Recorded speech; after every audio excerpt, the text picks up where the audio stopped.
wabarakatuh. Perkenalkan, nama saya Santo Fikemanga dengan NPM 101230002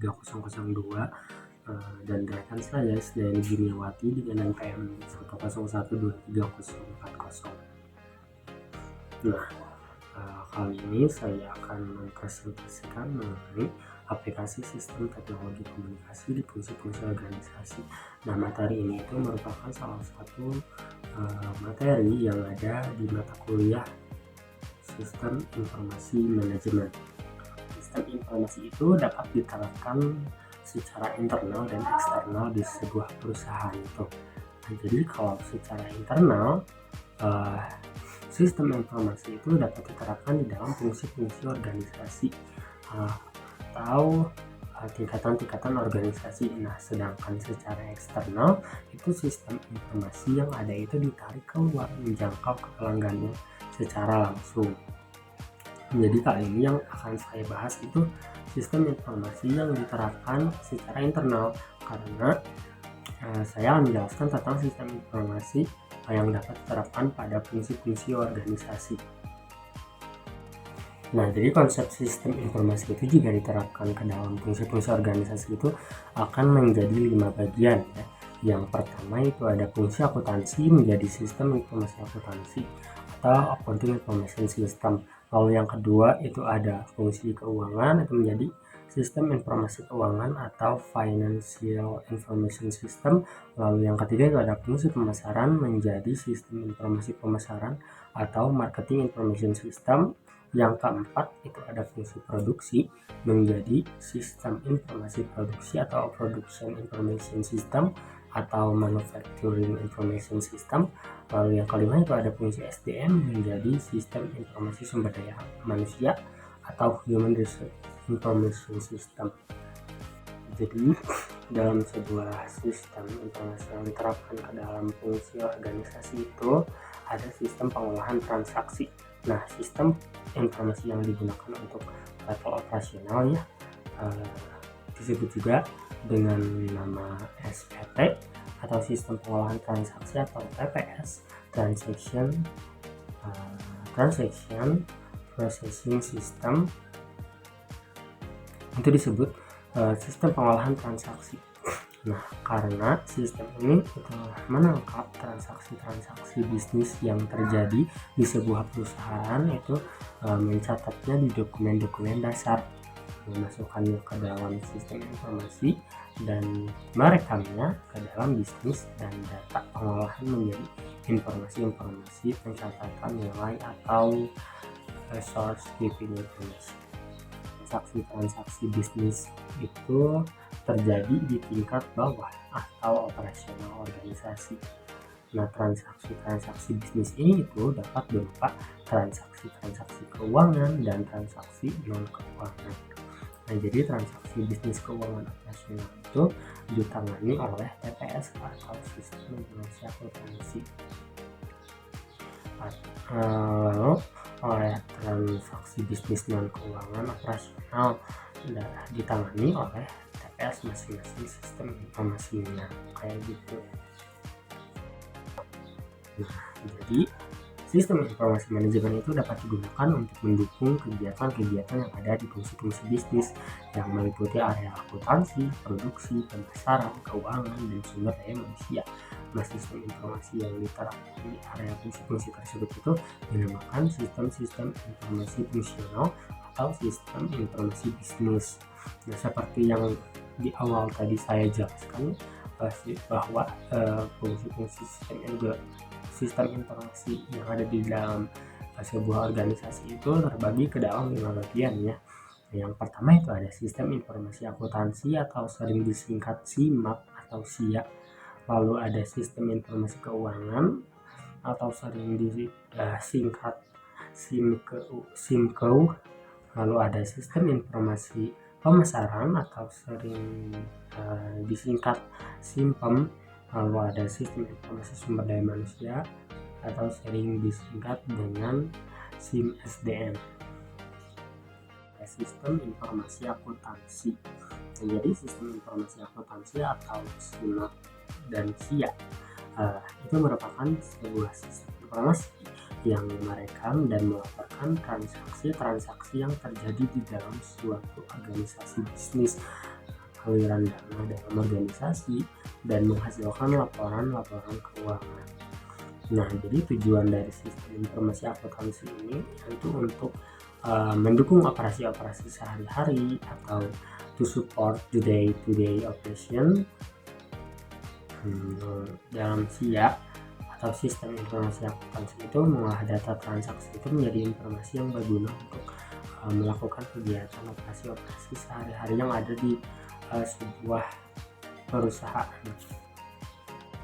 Fungsinya yaitu untuk mendukung pengambilan keputusan manajemen atau to support decision making by internal decision makers, lalu untuk memenuhi kewajiban yang berhubungan dengan pertanggungjawaban atau to fulfill obligation in relation to stewardship. Sistem informasi akuntansi itu terdapat siklus akuntansi.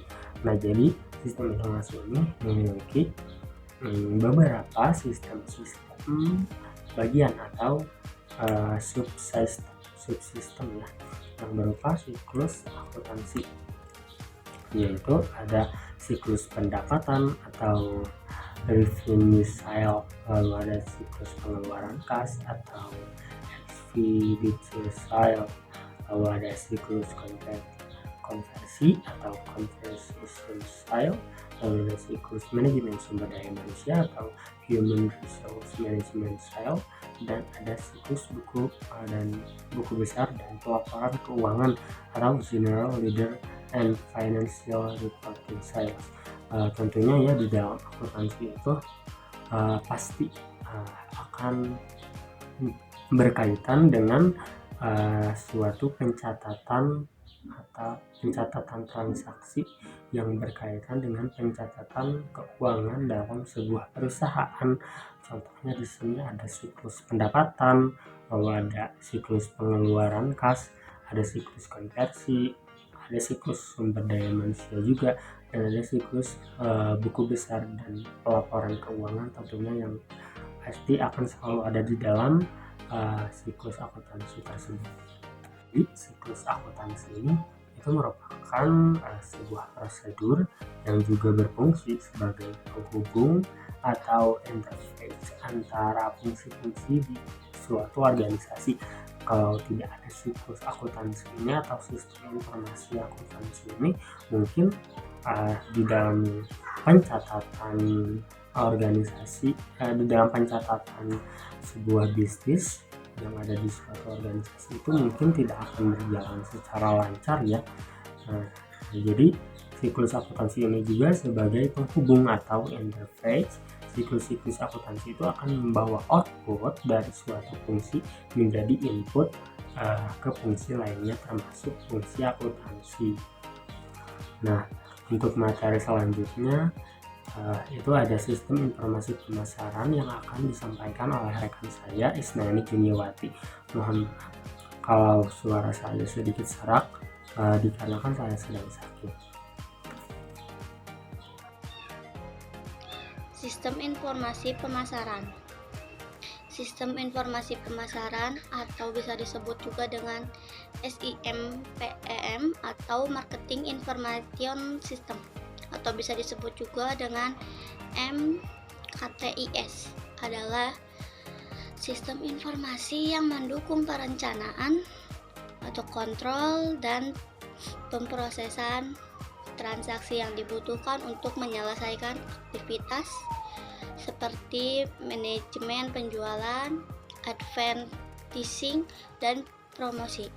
Komponen dalam SIMPEM mempunyai komponen yang sama seperti sistem informasi secara umum.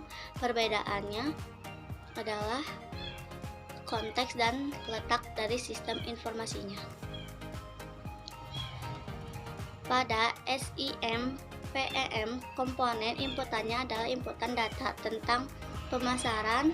Modelnya berupa model pemasaran basis data, mempunyai basis data pemasaran, dan outputnya adalah laporan-laporan berisi tentang pemasaran, komponen, teknologi, dan kontrol lebih bersifat umum.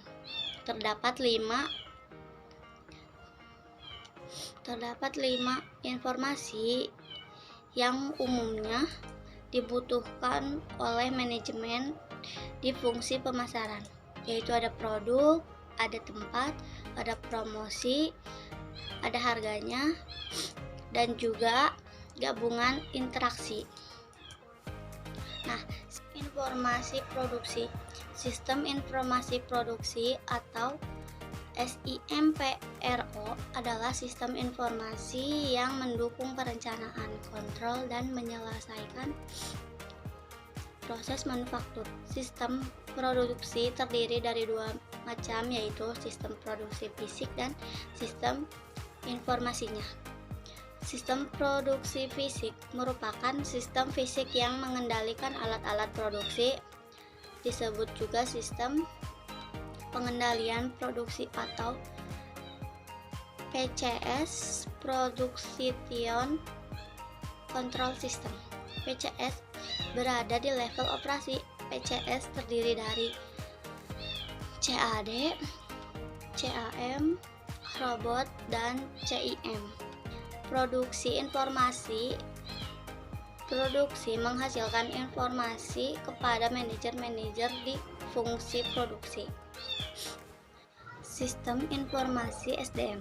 Sistem informasi sumber daya manusia atau bisa disebut juga SIMSDM atau Human Resource Information System. HRIS adalah sistem informasi untuk mendukung kegiatan-kegiatan manajer di fungsi sumber daya manusia ini. Komponen output sumber daya manusia. 6 macam kelompok output dapat dihasilkan oleh sistem informasi SDM, yaitu informasi-informasi tentang perencanaan tenaga kerja. 2. Informasi-informasi tentang pengadaan tenaga kerja. 3. Informasi-informasi tentang pengelolaan tenaga kerja. 4. Informasi-informasi tentang kompensasi. 5. Informasi-informasi tentang benefits. Dan yang keenam, informasi-informasi tentang lingkungan kerja. Nah, untuk sistem informasi keuangan atau SIMKEU adalah sistem informasi yang mendukung manajer keuangan dalam mengatur keuangan bisnis serta alokasi dan kontrol terhadap sumber daya keuangan. Sistem informasi keuangan yaitu ada komponen output keuangan. 7 macam kelompok output dapat dihasilkan oleh sistem informasi keuangan, yaitu 1. Informasi tentang forecast keuangan. 2. Informasi tentang modal kerja. Yang ketiga, informasi tentang investasi. Keempat, ada informasi tentang pendanaan. Ada informasi tentang budget modal. Yang keenam, ada informasi tentang kinerja keuangan. Dan yang terakhir, yang ketujuh, informasi anggaran keuangan. Sekian presentasi dari kami berdua. Assalamualaikum warahmatullahi wabarakatuh.